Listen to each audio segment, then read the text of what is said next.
샬롬, 저는 이화예수대학교 21학번 오은치 순장입니다. 어느덧 10월도 중순을 향해 가고 있습니다. 깊어지는 가을, 계절의 성숙함처럼 말씀으로 여러분의 심령도 성숙해지는 은혜가 풍성하기를 축복합니다.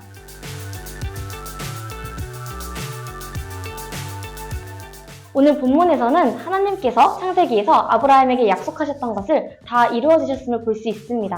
아브라함 자손들의 수가 하늘의 별처럼 많게 할 것이란 말씀처럼 이스라엘은 번성했고 그들을 아브라함과 약속하신 땅으로 인도하셨습니다. 그 자손들은 가나안 땅을 차지하게 되었고 견고한 성읍, 기름진 땅, 좋은 것들로 가득한 집에서 하나님께서 주신 큰 복을 누리며 살았습니다. 하지만 이스라엘 백성들은 자신의 배가 부르자 점점 하나님께 순종하지 않는 태도를 보였습니다. 심지어 하나님께로 돌아오기를 권면하는 선지자들을 죽이기도 했습니다.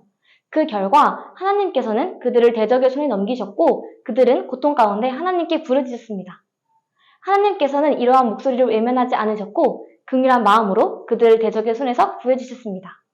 이러한 죄의 반복과 하나님의 긍휼의 구원은 결국 인간이 얼마나 나약한 존재인지와 그와 대조적으로 하나님이 얼마나 긍휼이 많으시고 언약에 신실하신지를 보여줍니다. 32절 말씀을 보면 레위 사람들이 그런 하나님의 위대하심과 언약을 지키시는 신실하심을 찬양하고 있습니다. 또한 하나님께 포로 생활 동안 이스라엘 백성들이 당했던 환난을 작은 일로 여기지 마시기를 간구하고 있습니다.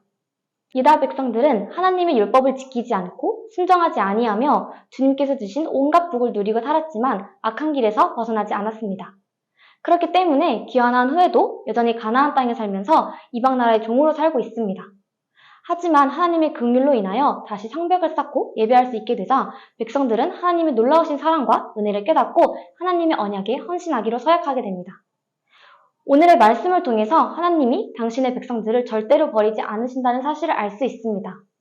우리의 생각으로는 우리가 지은 죄로 인해서 용서받을 수 없다는 죄책감에 사로잡혀 살아갈 때가 있습니다. 하지만 하나님께서는 우리가 진심으로 회개하고 하나님께로 돌아간다면 변함없는 사랑으로 우리를 용서해 주십니다. 오늘 본문을 통해서 저희 부끄러운 죄에 대해서 생각하는 시간을 가지게 되었고 이를 함께 나누고자 합니다. 저는 이번 여름에 A6 프로젝트로 엘살바도르에 다녀오게 되었습니다. 선교 기간에 여러 어려움이 있었지만 그중 제일 마음을 어렵게 했던 것이 있는데요. 바로 현지 친구들에 대한 사랑과 마음이 부족했던 것입니다. 저는 선교를 떠나기 전에 현지인들을 향한 긍휼한 마음을 갖게 해달라고 기도했습니다. 하지만 더운 날씨와 또한 평소에 연락하는 것을 좋아하지 않는 성격 때문에 그들과 계속 연락해야 하는 것이 부담으로 다가와 결국 그들이 귀찮게 여겨지기도 했습니다. 물론 다른 순장님들, 간사님들, 그리고 큐티 묵상을 통해 극복했지만 하나님을 전해야 한다는 갈급함보다 저희 컨디션을 우선으로 여기는 모습에 죄책감을 가지게 되었고 스스로가 너무 부끄러워지기도 했습니다.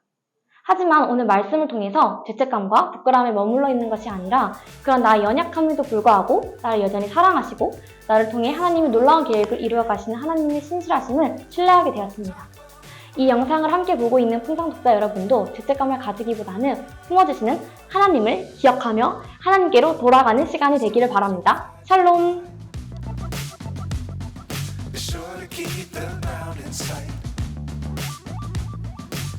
Forever if you